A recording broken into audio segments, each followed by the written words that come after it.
Čaute priatelia, bohužiaľ videjko nevyšlo, lebo mali sme také problémy a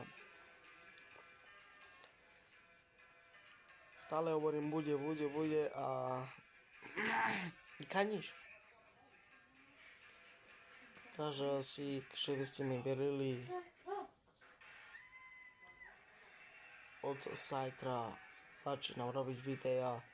Mal som nejaké roboty a tamto a hento a mal som nejaké pavlačky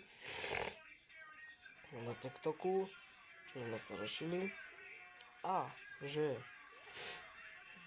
jak sa to povie, od pondelka do už budem dávať 5 videá a kto mi bude písať jaké video, musíte mi vy napísať, či chcete prank, či chcete vidieť deda. No akože bez servítky malo boost, ale to nechceli nikto, to čo ja budem. S kamarátma sa dohodnem a bude bez servítky. Bude, nebuďte si ľudia. Takže majte sa a asi dnes bude bez servítky. Čaute.